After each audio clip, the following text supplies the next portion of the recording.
Alors, comme je vous ai mentionné, j'ai un coach qui s'appelle Dwayne Klein. J'ai eu ma deuxième session de coaching vendredi matin.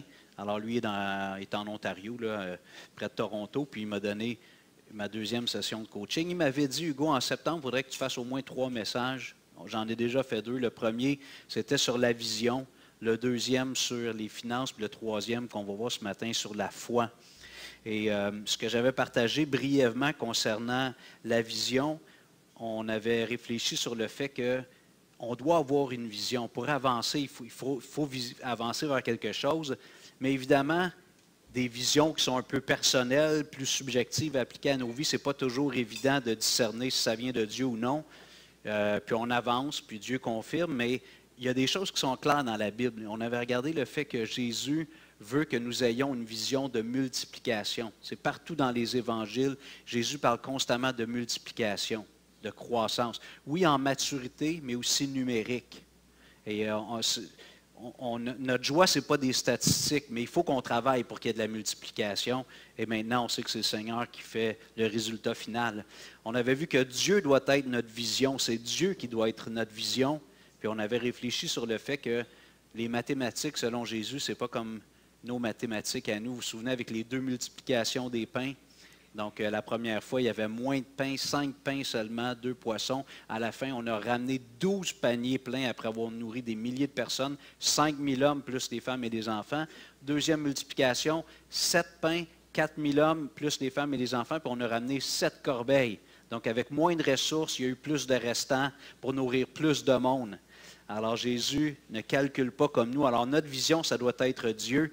Puis, on avait vu que nous, comme Église, on doit avoir cette vision de multiplication, d'augmenter notre rayonnement. Et ce qui nous amène à chercher à avoir une autre bâtisse, comme on a mis dans nos objectifs, l'objectif numéro 3, c'est de pouvoir augmenter notre rayonnement et notre formation de disciples également. J'ai partagé le rêve ou l'idée que j'aurais de mettre plus d'emphase, si Dieu nous permet d'acheter le bâtiment de Saint-Bec, mettre davantage sur la formation théologique, puis de former, par la grâce de Dieu, des leaders qui pourront aller aider ailleurs par la suite.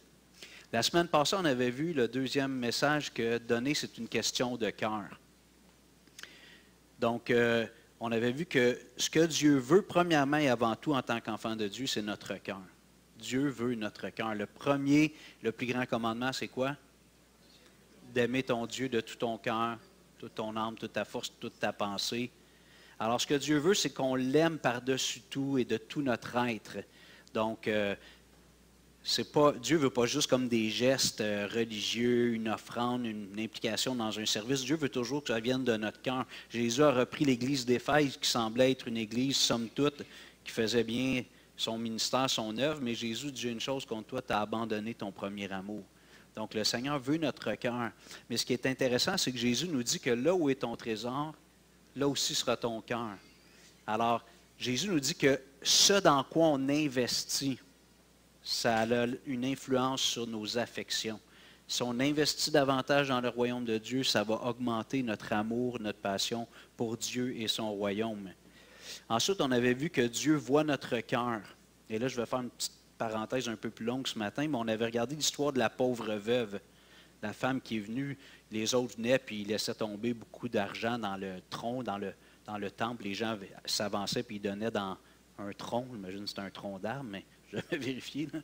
Mais, puis il y a une pauvre veuve qui vient puis qui met 2 quarts de sous. 2 petites pièces de monnaie, c'est-à-dire qu'il fait 1 quart de sous.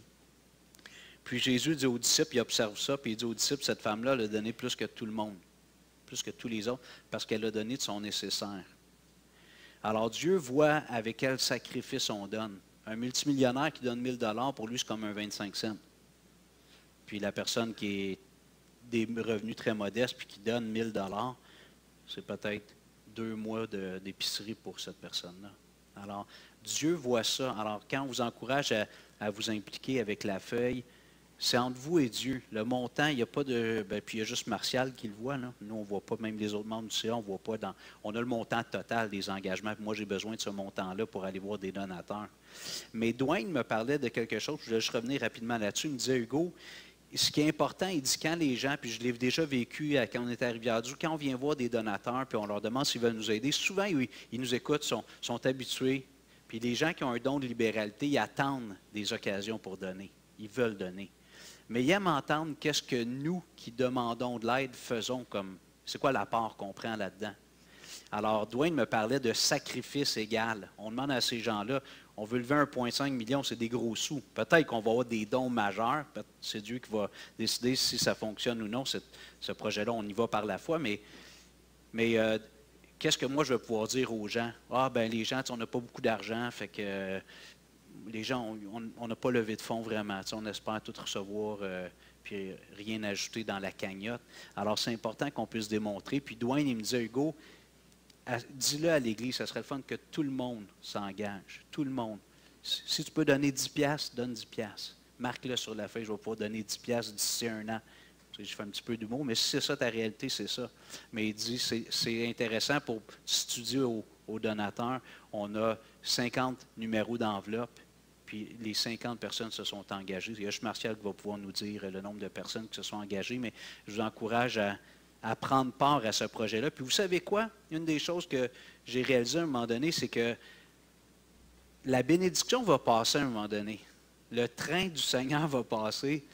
Puis si on est juste spectateur, puis on regarde les autres, puis on dit, moi, j'embarque pas vraiment là-dedans, bien, tu sais, on parlait d'avoir la joie de participer, tu manques un peu le train. Si tu dis, bien, moi, j'embarque dans le train, une façon de le faire, c'est avec une contribution financière.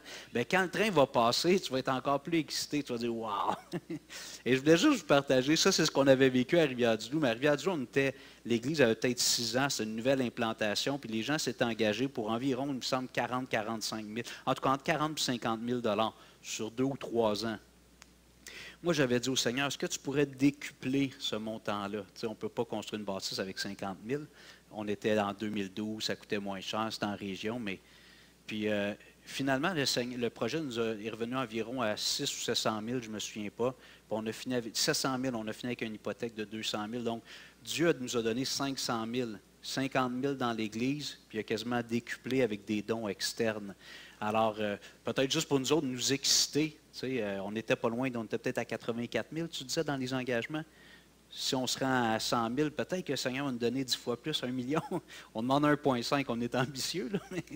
Alors, je vous encourage à embarquer. Puis, comme je dis, quand je vais voir les gens, ils demandent ça. Les donateurs, ils disent, OK, c'est quoi votre part? Fait que moi, je leur explique dans le plan financier qu'on a que l'Église, pendant 25 ans, a payé une bâtisse. À chaque mois, il y a une hypothèque qui a été remboursée. Il y a eu un blitz qui a été fait un peu avant que j'arrive pour finir de tout rembourser. Il y avait même des gens à l'époque qui avaient emprunté sur leur propre maison pour aider dans le projet. Alors, Martial me racontait ça. Puis, à un moment donné, Martial a dit, on essaye de tout libérer ça. On rembourse tous ceux qui ont à être remboursés, puis on claire tout ça. Puis, vous l'avez fait, ceux qui étaient ici à l'époque. Alors, moi, je partage ça aux gens pendant plus de 25 ans. L'Église a remboursé cette bâtisse-ci. On l'a rénovée, on l'a mis à jour il y a quelques années. Donc, ça, c'est une contribution qu'on fait. C'est 1,4 million. Je ne sais pas combien qu'on va avoir après la vente, mais disons 1,1, 1,2, 1,3 qu'on va avoir dans nos poches pour contribuer, plus nos engagements à nous. Puis, peut-être que le Seigneur va doubler le montant, tripler, qui sait. Alors, Dwayne m'a dit, partage à l'Église le concept de sacrifice égal. Et ça, c'est Dieu qui voit les cœurs. Celui qui est multimillionnaire, puis celui qui gagne 20 000 par année, Dieu voit ça, puis il sait à quelle hauteur on donne selon nos capacités. Donc, je ferme la boucle concernant ça. Maintenant, on va aller aujourd'hui sur la question de la foi. Et j'ai intitulé le message « La foi produit l'émerveillement ». Puis, c'est des thèmes qui reviennent, c'est des enseignements thématiques. Fait que des fois, on cherche des angles un peu. Puis, je priais, je disais, Seigneur, qu'est-ce que tu voudrais que j'aborde comme angle pour parler de la foi? Parce que j'en ai parlé, même quand on a parlé de la vision. On avait parlé de Jonathan avec son porteur d'armes, son armurier ou son écuyer. Jonathan avait dit, hey, on va avancer vers le poste de garde des Philistins. Qui sait, peut-être que Dieu va nous donner la victoire. Fait qu'il y a une hésitation. Puis ce n'est pas une certitude, mais il dit on essaye, puis Dieu a donné la victoire. Mais il y a un élément de foi, il y a une part d'inconnu. Donc j'en ai parlé déjà, donc je voulais prendre peut-être un autre angle. Alors le titre du message, c'est « La foi produit l'émerveillement ». Je pense que dans le cœur humain, la notion de foi, de croire dans un être, là je vais être un peu, pas flou, mais je ne parlerai pas nécessairement de la foi dans le Dieu de la Bible, mais quand les gens commencent à se tourner leur pensée vers une divinité, un être suprême, un grand horloger, une puissance supérieure, c'est qu'il y a souvent une aspiration dans le cœur. Il y a comme quelque chose qui n'est pas satisfait dans la vie de la personne, puis elle voudrait, puis elle a l'impression que ça ne pourra jamais être assouvi. Donc, elle a besoin de se tourner vers quelqu'un, quelque chose de plus grand. Ceux qui ont fait déjà des rencontres avec les alcooliques anonymes.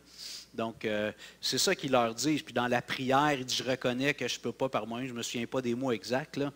Puis j'ai besoin d'avoir recours à cette puissance supérieure. Donc, la foi vient de... On aspire à quelque chose et on a l'impression que ce n'est pas accessible. Et la Bible nous dit que lorsqu'on a été créé à l'image de Dieu, et Adam et Ève, on en parle souvent dans le jardin d'Éden, avant qu'ils désobéissent et qu'ils mangent le fruit défendu, ils étaient connectés avec Dieu. Dieu est la source de la vie. Dans tous les sens qu'on pourrait essayer de définir la vie, Dieu est la source de la vie. Adam et Ève étaient connectés, un peu comme le cordon ombilical d'un bébé dans le ventre de sa mère. Adam et Ève étaient connectés sur Dieu. La vie de Dieu passait, c'était le bonheur. Mais lorsque Adam et Ève ont mangé le fruit défendu, le cordon ombilical a été coupé. On vient au monde avec un cordon ombilical coupé. On n'est plus connecté avec Dieu. Et le but de l'Évangile, c'est de venir raccommoder ça, de nous reconnecter sur celui qui est la source de la vie. Et la Bible nous dit dans Ecclésiaste 3,11 que Dieu fait toutes choses belles en son temps, même il a mis dans le cœur des hommes la pensée de l'éternité. Bien que l'homme ne puisse pas saisir l'œuvre que Dieu fait du commencement jusqu'à la fin, Dieu est beaucoup trop grand, on ne peut pas saisir, c'est ce que l'Ecclésiaste nous dit, bien que l'homme ne puisse pas saisir l'œuvre que Dieu fait du commencement à la fin. Dieu nous échappe. Et pour l'éternité, on va découvrir Dieu, puis on n'arrivera jamais au bout de cette découverte-là. Mais quand même, le texte nous dit que Dieu a mis dans le cœur de chaque être humain la pensée de Dieu, la pensée de l'éternité. Quel est le nom de Dieu dans l'Ancien Testament? Dans nos Bibles francophones, on l'appelle souvent l'Éternel. Cette pensée de l'éternité, c'est un désir de connaître Dieu. Et malheureusement, l'être humain, à cause de l'endurcissement de notre cœur, ce n'est pas vers Dieu qu'on veut aller. Il faut que Dieu vienne travailler, qu'il nous brise, qu'il nous emmène des fois dans des situations où on est au bout, il n'y a plus de ressources. Pour d'autres, ça va être moins peut-être dramatique comme contexte. Mais Dieu veut nous emmener à réaliser que tu as essayé de combler ce vide-là avec toutes sortes de choses, puis tu n'as jamais été satisfait. C'est moi qui peux combler ce vide-là dans ton âme. J'aime beaucoup Blaise Pascal, j'ai déjà cité à l'Église ici, c'était un mathématicien des années, je pense, 1400, 1500, j'aurais dû réviser, mais il a écrit plusieurs ouvrages, dont un ouvrage, ça s'appelle Pensées, c'est les pensées de Blaise Pascal, c'est ses réflexions. Puis Blaise Pascal dit, c'est un petit peu chargé comme texte, je vais essayer d'y aller lentement, il y eut autrefois dans l'homme un véritable bonheur, dont il ne lui reste maintenant que la marque et la trace vide qu'il essaie de remplir inutilement avec tout ce qui l'environne, recherchant dans les choses absentes le secours qu'il n'obtient pas dans les présentes. Or, toutes ces choses sont inadéquates parce que ce gouffre infini ne peut être rempli que par un objet infini et immuable, c'est-à-dire Dieu lui-même. Souvent, on résume ça comme il y a dans le cœur de tout homme un vide en forme de Dieu. Il y a juste Dieu qui peut nous combler réellement.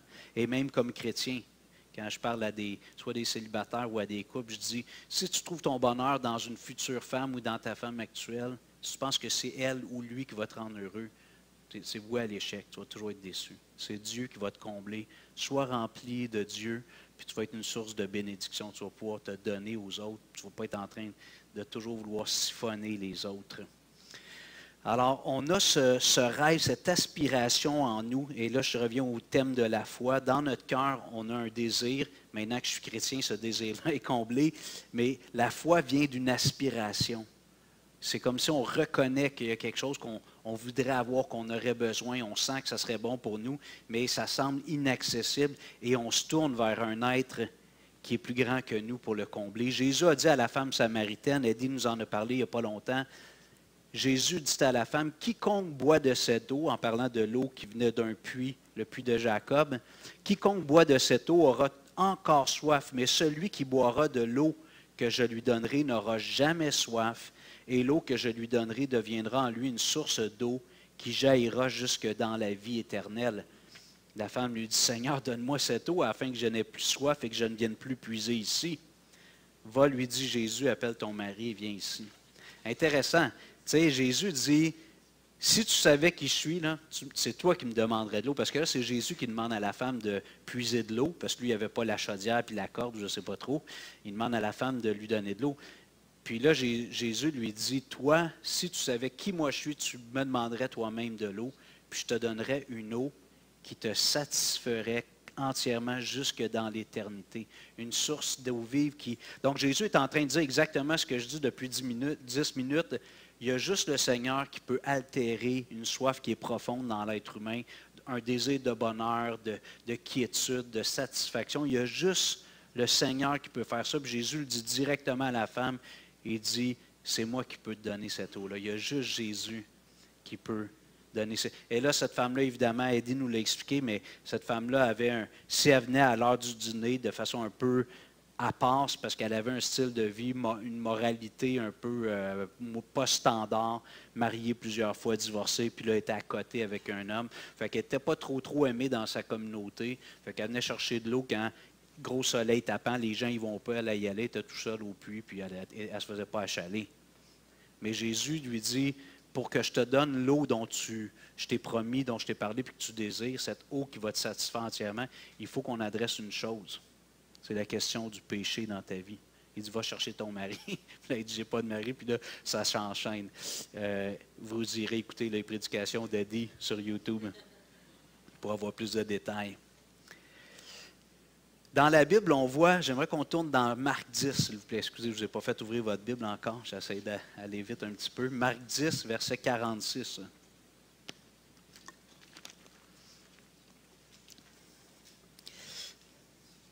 Vous connaissez Timée? Timée, puis son fils s'appelait Bartimée. Il y a fils de Timée. Bar, ça veut dire fils. Il y a Timée, puis le fils de Timée. Marc 10, 46 et suivant. Page 2. Ça va, Anne? Tu arrives à suivre dans le texte? OK. Hein? OK. Ils arrivèrent, verset 46, ils arrivèrent à Jéricho, et lorsque Jésus en sortit avec ses disciples, et une assez grande foule, voyons, je lis, avec ses disciples et une assez grande foule, le fils Timée, Bartimée, mendiant, aveugle, était assis au bord du chemin. Il entendit que c'était Jésus de Nazareth, et il se mit à crier, « Fils de David, Jésus, aie pitié de moi! » Plusieurs le reprenaient pour le faire taire, mais il criait beaucoup plus fort. Je ne le ferai pas. « Fils de David, aie pitié de moi! » Jésus s'arrêta et dit, « Appelez-le. » Ils appelèrent l'aveugle en lui disant, « Prends courage, lève-toi, il t'appelle. Tu as gagné la loterie, ton numéro est sorti, viens-t'en. » L'aveugle jeta son manteau et se leva d'un bond vint vers Jésus.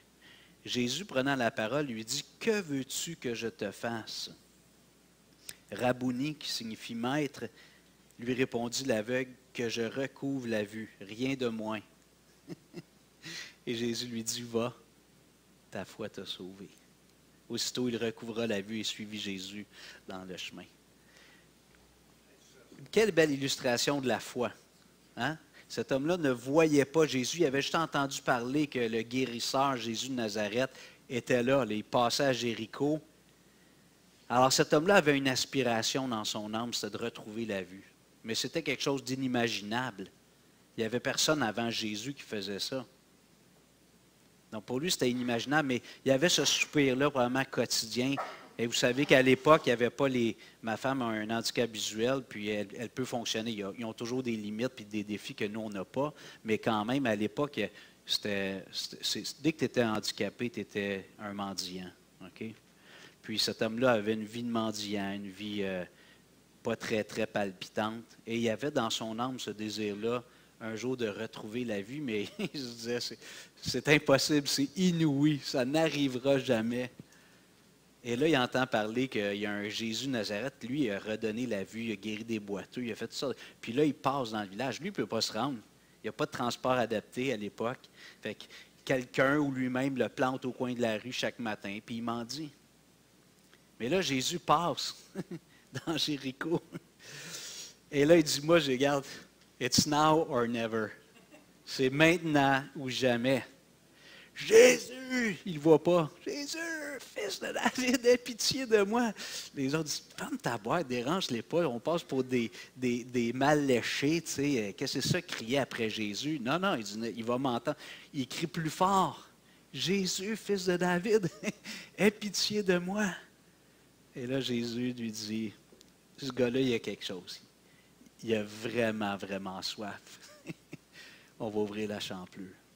Je ne sais pas si vous connaissez l'histoire de, je ne me souviens pas c'est quel philosophe, mais il y avait un étudiant en philosophie, puis il va voir un grand maître. Tout le monde veut l'avoir comme maître en philosophie, puis le maître, le jeune, il dit, j'aimerais ça être ton disciple, que tu me formes. Tu sais, j'aimerais ça être à tes pieds. Puis, alors le maître lui dit, OK, viens avec moi. Puis là, il l'emmène au bord d'un petit étang. Puis il dit, viens, penche-toi, les deux se penchent. Puis il dit, regarde plus proche. Puis là, le jeune, il se penche la tête. Il pousse la tête dans l'eau. Puis il attend un petit peu, l'autre se débat, il panique, il se demande qu'est-ce que c'est ça. Fait que là, après 30-40 secondes, il sort la tête. Puis l'autre, fait que là, là le maître, là, l'autre, il dit, qu'est-ce que c'est ça? Mais il dit, quand tu voudras apprendre comme tu cherchais de l'air, tu reviendras me voir. Il dit, je veux du monde qui sont sérieux. Mais là, Bartimée, il avait soif, lui. Ça dit de son âge, ou dans un autre évangile, 40 ans? Timée? Non, c'est Bartimée, lui, non? C'est le fils de Timée. Ça, OK? Alors, lui, il avait soif. Lui, il était prêt, là. Écoute, le train passe. Je veux sauter dans le train de Jésus. Je veux qu'il me guérisse. Alors, Jésus dit, amenez-le-moi. Cet homme-là vient. Jésus lui dit, c'est quoi que tu veux? Il ose lui demander. C'est inusité. Il n'y a personne qui guérit comme ça. Il dit, je veux retrouver la vue. À l'époque, il n'y avait pas de chirurgie au laser.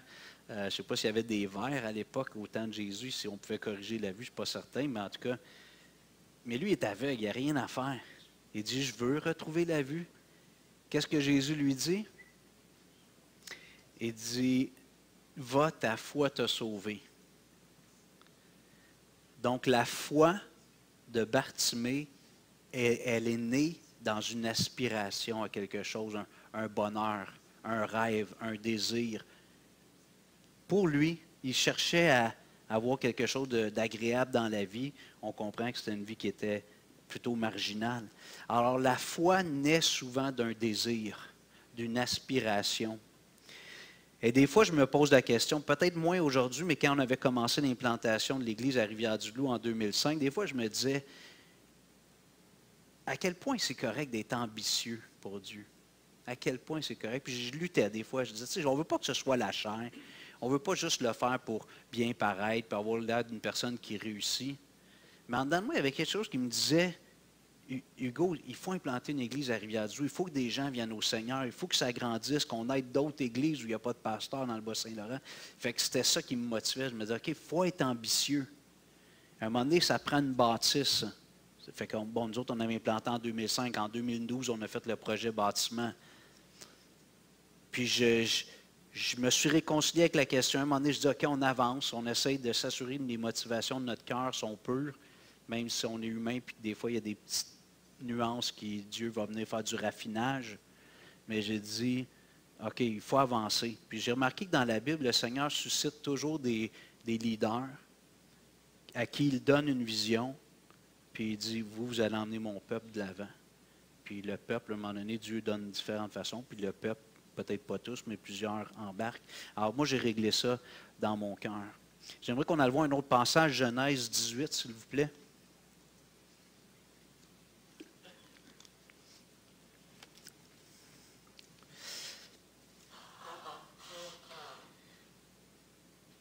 Moi, j'aime dire, je l'ai dit à l'Église, je le rappelle au CA, des fois, je dis, puis je sais que les gars sont d'accord avec moi, je n'ai pas comme une expérience ou une science supérieure, mais je me dis toujours, il faut que dans nos projets, il y ait de la place pour Dieu. Il faut que ce soit trop grand pour nous. Quand je dis trop grand pour nous, ça veut dire que juste nous autres, là, on peut pas y arriver. Il faut qu'il y ait de la place pour que Dieu se manifeste. Et là, on n'aura pas le choix de lui donner, je vais dire, une partie de la gloire. On devrait dire toute la gloire, mais je sais qu'on est humain. On n'aurait pas le choix de dire que c'est impossible. Là, on cherche des gros montants d'argent. Il nous reste quelques semaines pour vendre. Sinon, on en a parlé lors d'une réunion, on va probablement bonifier notre offre. Parce qu'on pense que c'est un beau projet, ce bâtiment-là. Puis on verra à bout. Dieu, il y aura le mot final à la fin. Ça, on accepte ça, mais c'est inouï. Tu sais, quand Dwayne Klein m'a dit, Hugo, qu'est-ce que tu dirais de finir ton projet, pas de dette, pas d'hypothèque? En dedans de moi, tu sais, il est fou raide, lui. 1,5 million qu'on a besoin, il dit, il est fou raide. Mais Dieu a travaillé dans mon cœur. Je dis, OK, regarde, pourquoi pas?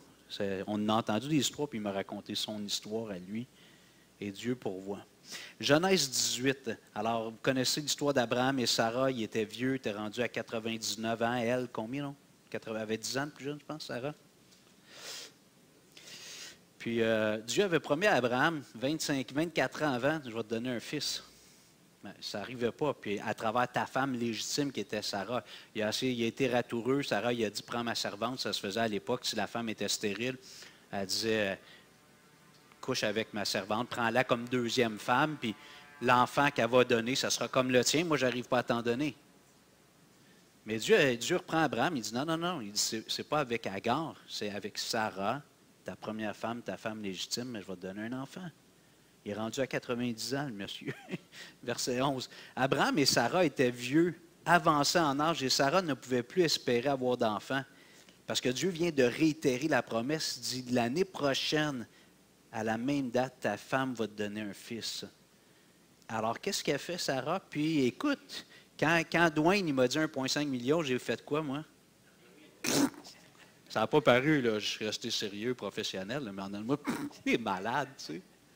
Sarah a ri. Elle rit en elle-même en disant, maintenant que je suis vieille, aurai-je encore des désirs? Mon Seigneur aussi est vieux. L'Éternel dit à Abraham, pourquoi donc Sarah a-t-elle ri en disant, est-ce que vraiment j'aurai un enfant, moi qui suis vieille? Et là, j'aime le verset suivant, ça m'a marqué. Y a-t-il rien qui soit étonnant de la part de l'Éternel? Au temps fixé, je reviendrai vers toi à cette même époque et Sarah aura un fils. Sarah mentit en disant, je n'ai pas ri car elle eut peur. Je l'ai dit à Dwayne vendredi, j'ai dit, quand tu me dis ça, là, je te le dis aujourd'hui, j'ai dit à l'Église, c'est un malade. He's crazy, this guy is crazy. Dans ma tête, je dis 1,5 million, c'est impossible. On riait ensemble. Puis savez-vous comment que Dieu a dit à Abraham d'appeler son fils? Comment il a appelé son fils? Isaac, qui veut dire, il rit. Là, ça demande, c'est qui rit? C'est Dieu qui rit du rire de Sarah. Chaque fois qu'il appelait son fils, Sarah l'appelait son fils, il rit. Viens ici. Viens ici, il rit. Là, elle se rappelait qu'elle a le rit qu'à Dieu a promis. Quelle leçon d'humilité. Chaque fois que tu appelles ton fils, hein, Hugo, le clown. Le clown. Appelle ton fils le clown. Tu fais le clown. Alors, Dieu a dit à Abraham, tu vas appeler ton fils Isaac, il rit. Mais souvent, les noms en la Bible, on peut voir différemment. Est-ce que c'est Dieu qui riait finalement? C'est lui qui a eu le dernier rire. Quand Sarah a commencé à sentir ça bouger dans son ventre, des maux de cœur, puis qu'elle a mangé du beurre de pinot. Le Seigneur a dit, je suis enceinte. Impossible. Alors, lorsque Dieu agit, souvent, c'est dans des situations qui nous semblent inouïes. Maintenant, j'aimerais qu'on aille lire le psaume 126. Nous étions comme ceux qui font un rêve. J'aime tellement ce passage-là. Ceux qui ont fait de la danse de ligne, là, c'est ça qu'on dit, danse en ligne ou danse de ligne? Vous connaissez la chanson « By the river of Babylon ». When we sat... Moi, je ne suis pas bon là-dedans. Na, na, na, na. Hein? Alors, c'est le psaume 126. C'est le psaume 126. Cantique des degrés. Quand l'Éternel ramena les captifs de Sion, nous étions comme ceux qui font un rêve. Verset 1, 126 au complet. Je répète, Cantique des degrés, quand l'Éternel ramena les captifs de Sion, parce qu'ils étaient captifs à Babylone. Le peuple avait été emmené en déportation, la tribu de Juda, il avait été emmené en déportation. Quand l'Éternel ramena les captifs de Sion, nous étions comme ceux qui font un rêve. Alors notre bouche était remplie de cris de joie et notre langue de chants d'allégresse. Alors on disait parmi les nations, l'Éternel a fait pour eux de grandes choses. L'Éternel a fait pour nous de grandes choses, nous sommes dans la joie. Éternel, ramène nos captifs comme des ruisseaux dans le midi. Ceux qui sèment avec larmes moissonneront avec chants d'allégresse. Celui qui marche en pleurant quand il porte la semence revient avec allégresse quand il porte ses gerbes. Je trouve ça intéressant parce que le peuple d'Israël était captif à Sion. Dieu avait dit, vous allez être pendant 70 ans captifs à Sion, pas à Sion, à Babylone, puis je vais vous ramener après ça dans votre pays, avec Esdras, Néhémie. Puis, ici, on voit que ce que ça a produit comme réaction lorsque Dieu les a ramenés avec les 10 Cyrus, tout ça pour rebâtir la maison de l'Éternel, les gens qui retournaient, les Juifs qui retournaient à la maison après 70 ans, ça nous dit au verset 2, « Alors notre bouche était remplie de cris de joie et notre langue de chants d'allégresse. » Dieu était glorifié. Dieu a fait quelque chose d'inouï pour eux. Je n'ai pas regardé c'était combien de kilomètres, Jérusalem-Babylone, mais un bout de temps, plusieurs centaines, ce n'est pas quelques milliers de kilomètres. Puis là, le Seigneur les ramène à la maison, dans la terre de leurs pères, de leurs ancêtres, pour reconstruire la maison du Seigneur. Puis il dit, là, écoute, c'était l'euphorie. On était en liesse. C'était le bonheur total.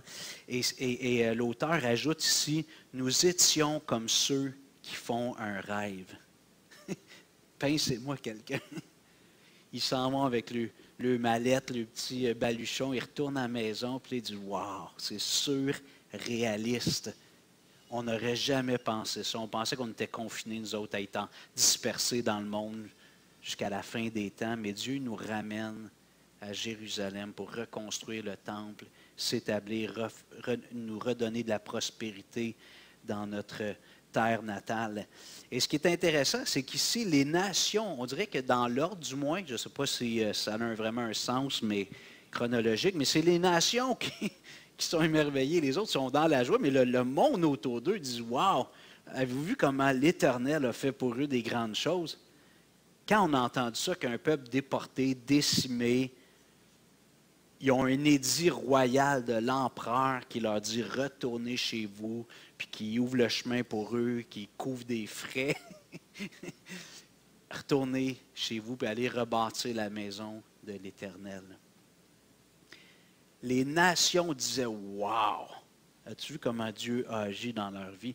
Et des fois, je me dis, quand Dieu fait des grandes œuvres comme ça au sein de son peuple, le monde observe. Il ne parle pas trop, là. Il ne parle pas trop, mais le monde observe. Je suis surpris de voir à quel point les gens nous observent souvent. C'est rare qu'on peut se cacher. Il y a quelqu'un qui nous voit. Mais là, ici, le peuple d'Israël dit, on disait parmi les nations, Dieu, leur Dieu a fait des grandes choses pour eux. Et là, ils renchérissent, verset 3. Oui, l'Éternel a fait pour nous des grandes choses. Oui, on vous le confirme. L'Éternel a fait pour nous des grandes choses. Nous sommes dans la joie. Je reviens, là, on parle de bâtiment, mais il y a plein d'autres choses, OK? Je vais prendre juste l'histoire plus récente de notre Église. Quand moi, je suis arrivé en 2018, pas parce que je suis formidable, mais l'Église, ça faisait plusieurs années qu'il priait pour un pasteur, c'est vrai? Puis là, j'arrive, puis les gens me disaient, des fois, on se demandait quand Dieu allait répondre, puis tout ça. Fait que Dieu fait des choses pour que l'Église retrouve de la vigueur, on fait le 30e, tu sais. Fait que les gens observent tout ça, les gens observent ce qui se passe. Et je me souviens quand on était arrivé à Dieu, puis qu'on a fait l'inauguration du bâtiment, c'était un 31 octobre, un jour d'Halloween, un dimanche, je pense. Wow, on était excités. Il restait encore plein de choses. Je pense que le tapis n'était pas mis. Il restait plein de bisouillages à faire, mais puis les médias étaient venus me questionner. Il y avait une photo de moi avec mon casque, puis la première pelletée de terre dans le journal. Tu sais, puis le monde disait, OK, il appelait ça les autres un temple, un nouveau temple baptistes, ou je ne sais plus trop, s'installent, s'implantent à Rivière-du-Loup. Mais le monde observe. Et si je prends la bâtisse de Sembec, ou que ce soit une autre bâtisse, plus tard, un jour, ça va être écrit, pas Sembec, Abec, ou autobus idéal, ou ça va être marqué Église, Renaissance, Chapi-Chapeau. Puis là, ils vont dire, waouh, c'est qui ces bizarres-là? Chapi-Chapeau, c'est quoi cette affaire-là? Elisabeth, c'est quoi ça? Et ça va attirer les curieux. Ça va attirer les curieux. Puis nous, on va pouvoir leur dire, hey, on aimerait ça vous raconter l'histoire de ce bâtiment-là. Dieu est vivant. C'était impossible pour nous autres. C'était impossible. Dieu est vivant. Donc, lorsque Dieu agit, qu'est-ce que ça fait? Ça nourrit et ça amplifie notre foi. Lorsqu'on voit Dieu faire des grandes choses, wow, on a du courage. Comme David qui a battu le lion, l'ours, l'homme fort de 10 pieds, Goliath. Personne ne voulait l'affronter, lui dit rien là. Juste avec sa fronde, sans armure, rien de... Juste sa fronde pour lancer des cailloux, des pierres. Ça nous donne du courage et ça augmente notre foi lorsqu'on voit Dieu faire. Et c'est pour ça que je vous encourage à prenez part au projet. Prenez un petit engagement si vous ne l'avez pas déjà fait. Priez régulièrement. Moi, vous m'avez envoyé, j'ai commencé à faire des communications le lendemain. Priez que Dieu ouvre des portes. C'est ça que Dwayne me disait. Il disait, il faut que l'Église prie que Dieu t'envoie vers des gens qui ont à cœur. Que Dieu va avoir préparé leur cœur. On peut aller cogner à plein de portes, puis que les gens, ils donnent. On ne peut jamais forcer les gens, on ne peut rien exiger. On fait juste présenter, demander, puis attendre une réponse. J'aimerais terminer ce point-là avec un passage que j'aime beaucoup. On va aller dans Luc 9. Il me reste un dernier point après. Luc 9. Pendant le temps que vous tournez, là, je voulais couvrir les versets 5 et 6 du psaume 126, mais ça dit « Ceux qui sèment avec larmes moissonneront avec chant d'allégresse. Celui qui marche en pleurant quand il porte la semence revient avec allégresse quand il porte la gerbe. » Si on est tous impliqués dans le projet, quand Dieu va nous donner la moisson, qu'on va être soit dans ce bâtiment-là ou dans un autre, pour l'instant, c'est lui qu'on vit, bien, on va se réjouir. On va dire, j'ai participé, j'ai prié avec ferveur, financièrement, j'ai fait ce que je pouvais. Puis là, on va célébrer. Donc, il y a un labeur, il y a des sacrifices, il y a un prix à payer. C'est de travailler fort, donc dans les versets 5 et 6. Maintenant, on va dans Luc 9. Vous vous souvenez quand Jésus rentre à Jérusalem, pas loin avant d'être arrêté, puis mis à mort, verset 36, Luc 9, 36. Quand il fut en marche, les gens étendirent leurs vêtements sur le chemin. Et lorsque déjà il approchait de Jérusalem vers la descente de la montagne des Oliviers, toute la multitude des disciples, saisis de joie, se mit à louer Dieu à haute voix pour tous les miracles qu'ils avaient vus. Ils disaient, « Béni soit le roi qui vient au nom du Seigneur, paix dans le ciel, gloire dans les lieux très hauts. » Et là, il y a les pharisiens, les jaloux, du milieu de la foule, dire à Jésus, « Maître, reprends tes disciples. » Ils n'ont pas le droit de dire ça. « Béni soit le roi qui vient au nom du Seigneur, paix dans le ciel et gloire. » Il dit, « Fais-les taire. » C'est un sacrilège qu'ils disent là. Et Jésus leur répond, vous vous souvenez, « Je vous le dis, s'ils se taisent, les pierres crieront. » Et moi, ce que j'ai retenu de ce passage-là, je ne veux pas laisser... Ah, je suis pas à la bonne place? Ah, Luc 19, je pense. Ça doit être... j'ai mis Luc 9, mais ça doit être 19. Quelqu'un veut vérifier? Ah, je m'excuse, on va le relire. C'est-tu 19? Ça doit être... J'ai oublié le 1. Luc 9. Parce que là vous étiez pas... Vous ne m'écoutiez pas, là. Vous cherchiez. C'est-tu 19? OK, on recommence. On recule. Verset 36. Ça ne doit pas être 136, je ne pense pas.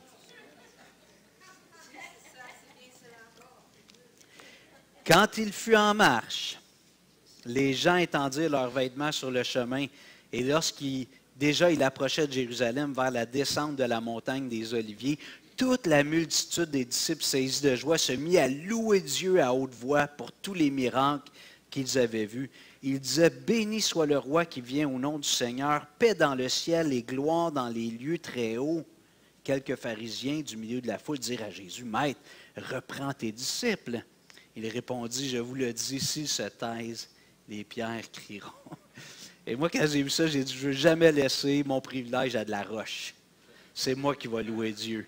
Ce n'est pas les roches.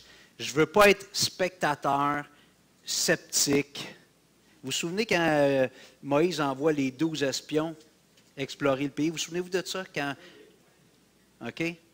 Sur les 12, il y en a 2 qui reviennent et qui disent « Wow, c'est formidable, allons-y, Dieu va nous bénir. » Les 10 autres, ils disent « Wow, c'est formidable, mais on va se faire zigouiller pas à peu près. C'est des géants. On est des sauterelles à côté d'eux autres. » Puis ils ont découragé le peuple. Le peuple s'est mis à murmurer, à douter, puis ils voulaient lapider Moïse et Aaron. Hey, c'était il était maniaco-dépressif. Ça se peut-tu? Ils sont contents, puis après ça, ils veulent les tuer. C'est comme avec Jésus. Quelqu'un disait encore hier que le quotient intellectuel d'une foule, c'est à peu près celui d'un enfant de 5 ans. Mais laissons pas quelqu'un d'autre nous enlever notre privilège de louer Dieu. Fait que mon appel, c'est embarque dans le train. Par la foi. On n'a pas la prétention d'être certain à 100% comment tout va arriver, mais embarque dans le train, c'était juste comme malade, eux autres. Hein? Ils sont fous, tu sais. Peut-être, j'ai pas le goût de déménager, tu sais, puis embarque dans le train, embarque dans l'aventure, tu vas être béni aussi. Mon dernier point, les yeux sur le Seigneur et non sur le désir. Puis ça, c'est important, ça va peut-être amener un petit peu de rationalité quand même après des moments d'excitation. Il faut que nos yeux soient sur le Seigneur, pas sur l'objet convoité. Vous comprenez? Moi, j'aimerais ça aller là-bas. On est plusieurs à penser que ça serait super, quasiment pas de rénovation à faire. On en a dit les avantages 1000 fois, là. Mais si mes yeux sont juste là-dessus, si le Seigneur décide que c'est pas ça, je vais avoir une grosse baboune. Hein? Je vais avoir une... Puis là, vous allez dire, Hugo, qu'est-ce qui arrive? Alors, il faut que nos yeux soient sur le Seigneur, pas sur l'objet de notre désir. Vous comprenez? C'est Dieu qui... Nos yeux sont sur lui. Mais ce qui est difficile des fois, c'est qu'on a tendance à dire, oui, mais il ne faut pas forcer les choses. Moi, je vois dans la Bible des hommes et des femmes audacieux. À quelque part, c'est Dieu qui répond. Quand Bartimée s'est mis à crier, là, « Jésus, fils de David! » Il regardait du mauvais bord, tu sais. Jésus, « Jésus, fils de David! » Aie pitié de moi! Fait que là, Jésus dit, viens, il bondit dans la mauvaise direction, quelqu'un le pointe et le levé de bord. Non, mais vous comprenez? Il n'était pas sûr que Jésus allait répondre, mais il dit, c'est la chance de ma vie. J'ai entendu qu'il y en a guéri d'autres, puis il passe dans mon village. Moi, je ne peux pas y aller. Transport adapté, il n'y en a pas. Jésus passe. Jésus, aie pitié de moi. Les autres disent, tais-toi, tu nous fais passer pour une gang d'habitants à gueuler après Jésus comme ça. Jésus! Il ne regarde pas dans la bonne direction. Jésus! Jésus, il est touché par ça. Il dit, ce gars-là, il a soif. Lui, si je le guéris, là, il va me faire de la publicité gratuite. Il va le dire à tout le monde, Jésus m'a guéri. Puis tout le monde à Jéricho le connaissent, le fatigant. Puis les gens vont être touchés. Alors, il faut avoir l'audace. Ça prend l'équilibre entre l'audace, c'est pour ça qu'on a mis ayons une foi audacieuse, mais un cœur soumis. La réponse vient de l'Éternel. Nous, on a des plans, on a des voies, on médite des voies, on a des projets. Alors, même si je vous dis tout ça, partez pas de ça en disant « Hey, Hugo est en feu, Dieu va nous donner ça. » là. Je ne sais pas. Il va peut-être me donner 100$ au lieu d'1,5 million, je ne sais pas. Si vous comprenez, mais je ne pars pas avec ça en tête. Sinon, tu es défaite. Jésus a dit « Tout ce que vous demandez en priant, croyez que vous l'avez reçu et vous le verrez s'accomplir. » Il faut y aller par la foi avec un cœur soumis. Comme je dis toujours, on ne commande pas à Dieu, on demande. Lui a le choix de dire oui ou non. Mais si mes yeux sont sur l'objet ou le projet convoité, si Dieu dit pas maintenant ou c'est pas ça, là je vais avoir une baboune. Puis je vais être dans le brouillard émotionnel. Mais si mes yeux sont sur Dieu, tu as le choix, tu as la liberté de dire oui ou non. Mais le Seigneur aime ça qu'on ait l'audace, comme Bartimée qui a crié, le monde voulait le faire taire, il a crié plus fort. Les 2 espions qui ont dit, il faut y aller. Dieu peut nous donner la victoire. Les 10 autres ne sont pas entrés dans la terre. Il y a juste Josué et Caleb, finalement, de cette génération-là, qui sont rentrés dans la terre promise parce qu'eux, malgré, ils ont vu comme les autres. Écoute, les raisins, c'était gros comme ça. Ils disent, waouh, c'est le bonheur là-bas. Sauf que les guerriers sont grands comme ça aussi. On va se faire manger tout rond. Mais les deux, ils ont dit, nous autres, nos yeux sont sur l'Éternel. Dieu nous a promis qu'il allait nous donner cette terre-là, puis qu'on allait pouvoir le servir là-bas. Pas juste vivre la grosse vie, avoir notre terre, nos limitations géographiques, bâtir un temple, bénir le nom du Seigneur. Les nations vont venir à Jérusalem pour chercher Dieu. C'est ça le plan de Dieu. Puis Josué et Caleb, ils ont dit, Dieu peut le faire. Mais c'est vrai, c'était peurant, mais Dieu peut le faire. Mais je peux juste dire, il y a 35 ans, Oui, on avait la crainte d'acheter ici. OK. Qui c'est qui l'a fait? C'est vous autres. Ben, c'est Dieu, mais vous avez osé faire le pas. OK? Puis à l'époque, comme disait Martial, je ne suis pas en train de vous dire ça, là. À l'époque, il y en a même qui ont dit, j'emprunte même sur ma maison pour aider financièrement. Je ne suis pas en train de vous dire de faire ça. Écoutez, là, je ne manipule pas. C'est juste que c'est touchant de voir le zèle et la ferveur que le petit groupe de Rivière-des-Prairies avait à ce moment-là. Je vous invite à vous lever, on va prier ensemble.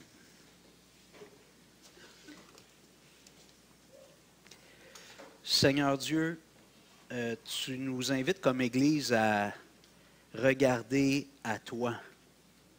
C'est toi qui es l'objet de notre foi. En tant qu'Église, il y a 2 ans, on s'est dit, il faut qu'on bouge d'ici, question d'espace. Pas que c'est pas beau, là, la rivière, la piste cyclable, puis le beau parc. Hey, c'est payé, on est bien, pas d'hypothèque. Mais Seigneur, on a réalisé dans le parcours Vitalité que comme Église, on ne devait pas chercher la stabilité ou le confort, mais chercher l'avancement du royaume de Dieu. Avec la banque alimentaire, on a tous été un peu bousculés. La bâtisse est utilisée en partie par des choses qu'on n'utilisait pas avant. On use notre bâtiment pour démontrer l'amour de Dieu, pour annoncer l'Évangile. Seigneur, tu nous demandes de viser la multiplication. Et on a conclu que dans la bâtisse actuelle, il y a un plafond. Quand on est 75, 80, c'est plein. Les gens qui viennent dans ces circonstances-là se disent, bien, il n'y a pas de place. Ils vont chercher une église où il y a un peu plus de place. C'est comme ça. Je ne sais pas pourquoi, mais c'est comme ça. Et Seigneur, on voudrait avoir des choses plus pratiques pour faire la banque alimentaire, servir notre communauté. Tu as mis devant nous cette opportunité, un bâtiment qui est un petit peu plus central dans l'est de Montréal, sur la rue Sherbrooke. Est-ce que c'est ça que tu veux? Je ne sais pas. Je ne peux pas être certain, mais tu nous as donné un rêve. On a été tous emballés par la qualité, les installations, l'emplacement de la bâtisse. Oui, ça nous dérange un peu, on change de quartier. Est-ce que tu veux nous le donner en bout de ligne, Seigneur? Je ne peux pas dire avec certitude oui, mais je veux essayer de tout faire pour aller dans cette direction-là. Et comme tu as fait avec Paul, lorsqu'il cherchait ta direction, il voulait aller au nord, à l'ouest, l'Esprit de Jésus a fermé les portes. Puis dans la nuit, tu as donné une vision à Paul d'un Macédonien qui disait, venez nous secourir. Paul est allé là, puis tu avais un peuple nombreux dans cette ville. Alors Seigneur, nous on avance. Tu ouvres, tu fermes les portes. Donne-nous d'être soumis, à la fois ambitieux et soumis au Maître, au Roi des rois, au Seigneur des seigneurs. Bénis-nous, Seigneur. Donne-nous comme Église de tous embarquer dans l'aventure pour que lorsque le train va passer, qu'on soit tous excités de faire partie du voyage. C'est toi qui places des désirs dans les cœurs. C'est toi qui parles au cœur. Nous, on dit des mots, on dit des choses, mais ça reste dans la tête. Toi, tu le fais descendre dans le cœur. Alors, on te prie de faire ton œuvre dans chacun de nos cœurs, s'il te plaît, au nom de Jésus. Amen. Merci beaucoup.